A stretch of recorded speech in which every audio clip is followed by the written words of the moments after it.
जय हिंद विद्यार्थियों, आपके अपने चैनल एमपी मोबाइल स्कूल में आपका पुनः स्वागत है। विद्यार्थियों, आज हम लोक शिक्षण संचालनालय द्वारा जारी वर्ष 2021-22 की वार्षिक या बोर्ड परीक्षा हेतु जो प्रश्न बैंक जारी की गई है, इस प्रश्न बैंक के वस्तुनिष्ठ प्रश्नों की चर्चा कर रहे थे। आज हम समष्टि अर्थशास्त्र के अध्याय 3 मुद्रा और बैंकिंग तथा अध्याय 4 के वस्तुनिष्ठ प्रश्नों पर चर्चा करेंगे। इनके सही उत्तर भी आपको बताएंगे। तो विद्यार्थियों, आपसे आग्रह है, अगर आप हमारे चैनल पर पहली बार आए हैं या अभी तक आपने हमारे चैनल को सब्सक्राइब नहीं किया है तो चैनल को अवश्य ही सब्सक्राइब कर लीजिए। साथ ही बेल आइकन को भी क्लिक कर लीजिए, जिससे कि आपको हमारे नए वीडियोस की नोटिफिकेशन प्राप्त होती रहे। तो विद्यार्थियों, शुरू करते हैं आज का यह वीडियो। समष्टि अर्थशास्त्र का अध्याय 3 मुद्रा और बैंकिंग। इस पर ब्लूप्रिंट के अनुसार जो अंकों का अधिभार है वह है कुल 8 अंकों का, जिसमें वस्तुनिष्ठ प्रश्न 2 आएंगे, 2 अंक का एक प्रश्न आएगा और 4 अंक का एक प्रश्न इससे आएगा। वस्तुनिष्ठ प्रश्न में जो सही विकल्प वाले प्रश्न हैं, नंबर 1, मुद्रा वह है जो मुद्रा का कार्य करे, यह कथन है। विकल्प ए हार्टले विदर्स, बी हार्ट्रे, सी प्रोफेसर थॉमस और डी कीन्स। तो यह कथन प्रोफेसर हार्टले विदर्स का है, इसलिए यहाँ पर विकल्प ए सही है। दूसरा, निम्नलिखित में से कौन सा मुद्रा का कार्य नहीं है?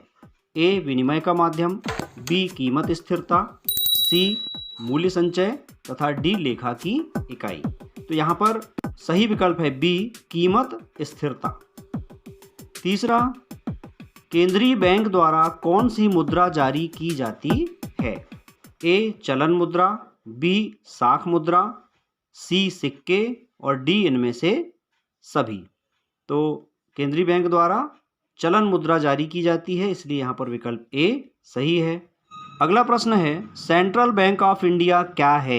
ए व्यापारिक बैंक, बी केंद्रीय बैंक, सी निजी बैंक और डी कोई नहीं। तो सेंट्रल बैंक ऑफ इंडिया एक व्यापारिक बैंक है, अतः विकल्प ए सही है। पांचवा, मुद्रा पूर्ति का नियमन कौन करता है? विकल्प ए भारत सरकार, B reserve bank of India, C वाणिज्यिक बैंक, डी योजना आयोग। तो मुद्रा की पूर्ति का नियमन करता है रिजर्व बैंक ऑफ इंडिया, विकल्प बी सही है। अगला प्रश्न है, रिक्त स्थानों की पूर्ति कीजिए। पहला है, विनिमय का माध्यम मुद्रा का प्राथमिक कार्य है, तो यहाँ पर हम रिक्त स्थान में प्राथमिक लिखेंगे। दूसरा, साख सृजन में बैंक खालिस्तान जमाएं उत्पन्न करते हैं, तो यहाँ पर हम लिखेंगे कोष जमाएं या साख जमाएं। तीसरा, भारतीय रिजर्व बैंक जिस ब्याज दर पर व्यापारिक बैंकों को ऋण उपलब्ध कराती है उसे खालिस्तान कहते हैं, हम यहाँ लिखेंगे बैंक दर। चौथा, केंद्रीय बैंक सरकार का खाली स्थान होता है, तो यहाँ हम लिखेंगे बैंकर। पांचवा, मूल्य मापन मुद्रा का खालिस्तान कार्य है, तो यहाँ हम लिखेंगे प्राथमिक या मौलिक कार्य, आधारभूत भी लिख सकते हैं। अगला प्रश्न है, सत्य असत्य बताइए। नंबर 1, मुद्रा एक अच्छा सेवक है किंतु बुरा स्वामी है, सत्य कथन है। दूसरा, लोगों में बैंकिंग आदत कम होने पर मुद्रा की आपूर्ति बढ़ जाएगी, असत्य कथन है। तीसरा, चालू खाते में ब्याज दर ऊंची होती है, यह भी असत्य कथन है, क्योंकि चालू खाते में ब्याज मिलता ही नहीं है। या चौथा, अधिविकर्ष बैंक का उद्देश्य स्वतः लाभ प्राप्त करना है। तो विद्यार्थियों, ये प्रश्न थोड़ा सा यहाँ मुझे लगता है कि मिसप्रिंट है। अधिविकर्ष बैंक का उद्देश्य स्वतः लाभ प्राप्त करना है, यह असत्य कथन है। अधिविकर्ष का मतलब होता है बैंक ओवरड्राफ्ट, और बैंक ओवरड्राफ्ट अपने बहुत ही प्रतिष्ठित ग्राहकों को ही यह सुविधा प्रदान करता है। तो यह सुविधा देने के पीछे बैंक का उद्देश्य लाभ प्राप्त करना नहीं होता है। अगला प्रश्न है, सही जोड़ी बनाइए। खंड ए में कुछ कथन लिखे हुए हैं, इनकी जोड़ी हम बनाएंगे खंड बी में लिखे हुए कथनों से। तो खंड ए में आप देखें, पहले नंबर पर लिखा है मुद्रा का प्राथमिक कार्य, तो मुद्रा का प्राथमिक कार्य खंड बा में जो सी है मूल्य का मापक, इससे जोड़ी बनाएंगे। दूसरा, मुद्रा का गौण कार्य है, गौण कार्य यहाँ पर जो खंड बा में डी है मूल्य का हस्तांतरण, यह गौण कार्य है, इससे जोड़ी बनाएंगे। तीसरा, मुद्रा का आकस्मिक कार्य, मुद्रा का आकस्मिक कार्य है सामाजिक आय का वितरण, तो इसकी जोड़ी हम ए सामाजिक आय का वितरण से बनाएंगे। चौथा, मुद्रा के अन्य कार्य, इसकी जोड़ी बनाएंगे हम बी तरलता दायकता। तरलता दायकता या तरलता दायक होना मुद्रा के अन्य कार्यों में आता है। पांचवा है अधिविकर्ष। अधिविकर्ष या ओवरड्राफ्ट, यह बैंकों द्वारा दी जाने वाली अस्थायी व्यवस्था है, इसलिए इसकी जोड़ी हम एफ अस्थायी व्यवस्था से बनाएंगे। नकद साख। नकद साख यह बैंकों द्वारा अपने ग्राहकों को दी जाने वाली स्थायी व्यवस्था है, इसलिए इसकी जोड़ी हम जी स्थायी व्यवस्था से बनाएंगे। इसके बाद एक वाक्य और एक शब्द में उत्तर दीजिए। इसमें नंबर 1 है, अच्छी मुद्रा के किसी एक गुण को लिखिए। तो अच्छी मुद्रा में टिकाऊपन, विभाज्यता, सामान्य स्वीकृति, सुपरिचयता, वहनीयता, मूल्य, स्थायित्व, ये गुण होते हैं। तो इनमें से आप कोई भी एक गुण लिख सकते हैं। दूसरा है, व्यक्तियों की बैंकों में किन जमाओं को मुद्रा की पूर्ति में शामिल नहीं किया जाता है। तो बैंकों की किन जमाओं को मुद्रा की पूर्ति में शामिल नहीं करते हैं, ये होती हैं अंतर बैंक जमाएं। मतलब एक व्यापारिक बैंक जब अपनी जमा को दूसरे बैंक में जमा करता है तो उसे मुद्रा की पूर्ति में शामिल नहीं करते हैं। तीसरा, साख का निर्माण कौन करता है। तो साख का निर्माण व्यापारिक बैंक करते हैं, उत्तर में हम व्यापारिक बैंक लिखेंगे। चौथा, रिजर्व बैंक किस प्रणाली के आधार पर नोट निर्गमित करता है। तो हमारे देश में रिजर्व बैंक न्यूनतम कोष प्रणाली या पत्र मुद्रामान पद्धति के अनुसार नोट निर्गमित करता है। पांचवा, कागजी मुद्रा निर्गमन का अधिकार किसे होता है, सरकार या केंद्रीय बैंक को। हमारे देश में 2 रुपये या उससे अधिक मूल्य के नोट केंद्रीय बैंक जारी करता है तथा सरकार के द्वारा 1 रुपये मूल्य के नोट तथा सिक्के जारी किए जाते हैं। तो कागजी मुद्रा निर्गमन का अधिकार सरकार या केंद्रीय बैंक दोनों को होता है, लेकिन 1 रुपये मूल्य से अधिक मूल्य के नोट हमारे देश में रिजर्व बैंक जारी करता है। अब चलते हैं समष्टि अर्थशास्त्र के अध्याय 4, आय और रोजगार का निर्धारण। ब्लूप्रिंट के अनुसार इस इकाई पर जो अंकों का अधिभार है वह है 7 अंक का, जिसमें 4 वस्तुनिष्ठ प्रश्न आएंगे और 3 अंक का एक प्रश्न आने वाला है। वस्तुनिष्ठ प्रश्नों में पहला है, पूर्ति अपनी मांग स्वयं उत्पन्न करती है, यह कथन है। ए जेबी से का, बी जेएस मिल का, सी कीन्स का, डी रिकार्डो का। तो पूर्ति अपनी मांग स्वयं उत्पन्न करती है, यह प्रोफेसर जेबी से का कथन है, तो विकल्प ए सही है। दूसरा, कीन्स का रोजगार सिद्धांत निम्न में से किस पर निर्भर है। ए प्रभावपूर्ण मांग, बी पूर्ति, सी उत्पादन क्षमता और डी कोई नहीं। तो कीन्स का रोजगार सिद्धांत प्रभावपूर्ण मांग पर निर्भर करता है, यहाँ पर विकल्प ए का चुनाव करेंगे। अगला है, एमपीसी धन एमपीएस बराबर क्वेश्चन मार्क। उपभोग की सीमांत प्रवृत्ति और बचत की सीमांत प्रवृत्ति का योग कितना होता है। तो इसमें विकल्प दिए हुए हैं, ए 0, बी 1, सी में क्रॉस बना हुआ है और डी कोई नहीं। तो विद्यार्थियों, बचत की सीमांत प्रवृत्ति और उपभोग की सीमांत प्रवृत्ति का जो योग है वह 1 होता है, इसलिए यहाँ पर विकल्प बी सही है। चौथा, कीन्स की विचारधारा के अनुसार आय के संतुलन का निर्धारक निम्नलिखित में कौन है। ए सामूहिक मांग, बी सामूहिक पूर्ति, सी ए और बी और डी में लिखा है कोई नहीं। तो कीन्स की विचारधारा के अनुसार आय के संतुलन का निर्धारक होता है सामूहिक मांग यानी समग्र मांग और समग्र पूर्ति, यानी विकल्प सी सही है, ए और बी दोनों। अगला प्रश्न है, कीन्स के सिद्धांत का संबंध है। विकल्प ए प्रभावपूर्ण मांग प्रवृत्ति से, बी पूर्ति, सी उत्पादन क्षमता और डी कोई नहीं। तो कीन्स के सिद्धांत का संबंध है प्रभावपूर्ण मांग प्रवृत्ति से, विकल्प ए सही है। यह प्रश्न यहाँ 2 बार दे दिया है, ये दूसरे नंबर में भी और यहाँ 5वें नंबर में भी। अगला प्रश्न है, कौन सा कथन सत्य है। ए के बराबर 1/MPC, बी, विद्यार्थियों यहाँ पर मिसप्रिंट है ऐसा प्रतीत होता है, क्योंकि बी में लिखा है 1/MPS, तो यह कथन पूर्ण नहीं होता है। अगर हम इसको लिखेंगे के बराबर 1/MPS तब ये सही होगा। सी के बराबर 1/1 ऋण MPS तथा D के बराबर 1/1 धन MPS। तो यहाँ पर अगर हम कथन B को इस तरह से परिवर्तित कर दें, K बराबर 1/MPS, तो यह कथन सही है। इसलिए सही है क्योंकि आप यहाँ देखें कि K बराबर होता है 1/1 MPC और 1 MPC ये होता है MPS के बराबर, तो इसलिए हम K बराबर 1/MPS इसे सही कहेंगे, अर्थात यहाँ पर विकल्प B सही है। अगला प्रश्न है, रिक्त स्थानों की पूर्ति कीजिए। नंबर 1, APC धन खाली स्थान बराबर 1।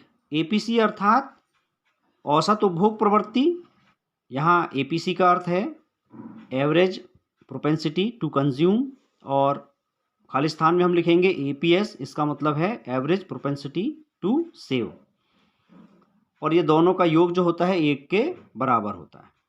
दूसरा है, प्रतिष्ठित दृष्टिकोण के अनुसार खाली स्थान में कटौती बेरोजगारी को समाप्त कर सकती है। तो यहाँ खाली स्थान में हम लिखेंगे मजदूरी में कटौती। प्रतिष्ठित या परंपरावादी दृष्टिकोण के अनुसार मजदूरी में कटौती करने से बेरोजगारी को कम किया जा सकता है, तो यहाँ पर मजदूरी में कटौती। तीसरा है, समग्र मांग एवं समग्र पूर्ति का अंतर कहलाता है स्फीतिक और अविस्फीतिक अंतराल। चौथा है, खाली स्थान अंतराल अतिरेक मांग की माप है। अतिरेक मांग की माप को स्फीतिक अंतराल कहते हैं। पांचवा, अर्थव्यवस्था में खाली स्थान का बजट बनाकर न्यून मांग को ठीक किया जा सकता है, तो यहाँ लिखेंगे हम घाटे का बजट। और छठवा है, स्फीतिक अंतराल को नियंत्रित करने के लिए बैंक दर में खाली स्थान की जानी चाहिए, तो बैंक दर में वृद्धि की जानी चाहिए। बैंक दर में वृद्धि होने से क्या होगा कि जो ऋण है, लोगों के द्वारा लिए जाने वाले ऋण महंगे होंगे, जिससे कि अर्थव्यवस्था में मुद्रा की पूर्ति में कमी होगी तथा स्फीतिक अंतराल को कम किया जा सकेगा। अगला प्रश्न है, सत्य असत्य बताइए। नंबर 1, कीन्स का सिद्धांत दीर्घकालीन दृष्टिकोण पर आधारित है। असत्य कथन है क्योंकि कीन्स का सिद्धांत अल्पकालिक दृष्टिकोण पर आधारित है। दूसरा, रोजगार के संतुलन स्तर पर भी कुछ श्रमिक बेरोजगार रह सकते हैं। सत्य कथन है। तीसरा है, उपभोग फलन अपूर्ण रोजगार साम्य की व्याख्या करता है। सत्य कथन है।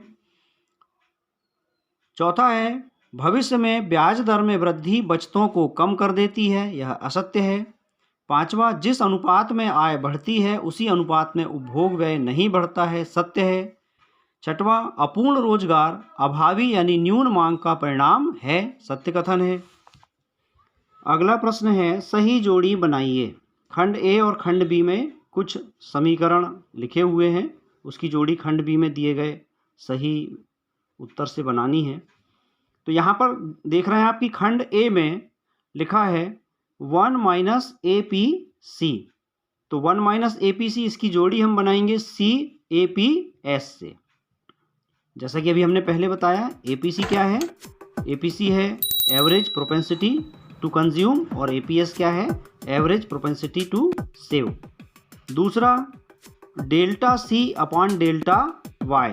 डेल्टा C यह उपभोग में परिवर्तन है और डेल्टा Y आय में परिवर्तन है, तो इसकी जोड़ी हम बनाएंगे A में दिए गए कथन MPC से, यानी यह बराबर होता है MPC के। तो विद्यार्थियों, जब आप इसे लिखें तो बराबर चिन्ह के साथ लिखेंगे। तीसरा है 1 + MPC, तो यहाँ पर विद्यार्थियों प्लस के स्थान पर माइनस होना चाहिए, और इसकी जोड़ी बनेगी D में लिखे कथन MPS से। चौथा है C/Y, यानी उपभोग के बटे आय, बराबर होता है APC के, तो इसकी जोड़ी हम बनाएंगे कथन जो B है इससे, डेल्टा I/डेल्टा Y, यानी विनियोग में परिवर्तन के बटे आय में परिवर्तन। तो विनियोग में परिवर्तन बटे आय में परिवर्तन, ये बराबर होता है MPI, यानी मार्जिनल प्रोपेंसिटी टू इन्वेस्टमेंट। इसकी जोड़ी F से बनेगी। छठवां I/Y, जिसमें कि I क्या है? विनियोग है, और Y क्या है? आय है। इसकी जोड़ी हम बनाएंगे E में लिखे गए कथन API से, यानी एवरेज प्रोपेंसिटी टू इन्वेस्टमेंट। अगला प्रश्न है, एक शब्द या एक वाक्य में उत्तर दीजिए। इसमें नंबर 1, रोजगार का परंपरावादी सिद्धांत किस प्रतियोगिता की मान्यता पर आधारित है? तो उत्तर लिखेंगे हम पूर्ण प्रतियोगिता। ये जो परंपरावादी सिद्धांत है यह दीर्घकालीन धारणा है तथा पूंजीवादी अर्थव्यवस्था में यह लागू होता है।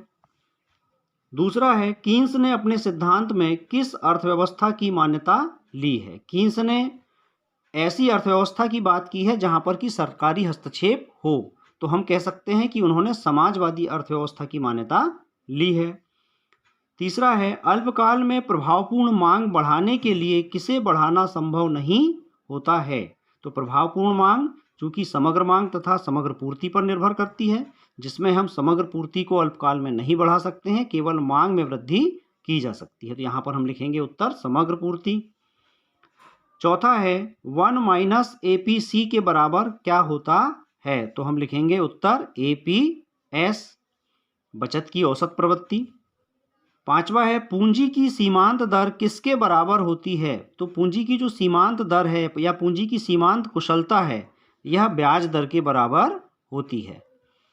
छठवां है, पूर्ण रोजगार हेतु किसमें वृद्धि आवश्यक होगी? तो पूर्ण रोजगार बढ़ाने के लिए हमें प्रभावपूर्ण मांग में वृद्धि करनी होगी और प्रभावपूर्ण मांग बढ़ाने के लिए विनियोग में वृद्धि करनी होगी, अर्थात निजी और सरकारी दोनों ही प्रकार के विनियोग में वृद्धि करने से पूर्ण रोजगार की स्थिति को पाया जा सकता है।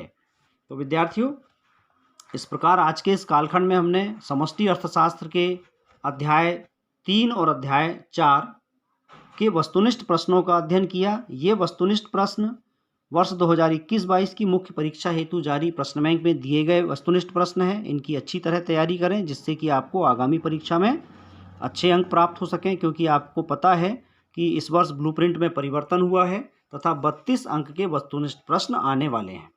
तो आशा है आज के इस वीडियो में दी गई जानकारी आपके लिए उपयोगी होगी। इसे अपने सहपाठियों से भी शेयर करें और पुनः आग्रह है कि अगर आप हमारे चैनल पर नए हैं या पहली बार आए हैं तो अवश्य ही चैनल को सब्सक्राइब कर लीजिए तथा बेल आइकन को भी क्लिक कर लीजिए, जिससे कि आपको हमारे नए वीडियोस की नोटिफिकेशन सबसे पहले प्राप्त हो। तो मिलते हैं अगले वीडियो में, जिसमें कि हम समष्टि अर्थशास्त्र के ही अध्याय 5 और अध्याय 6 पर आधारित वस्तुनिष्ठ प्रश्नों की चर्चा करेंगे। तब तक के लिए नमस्कार, जय हिंद।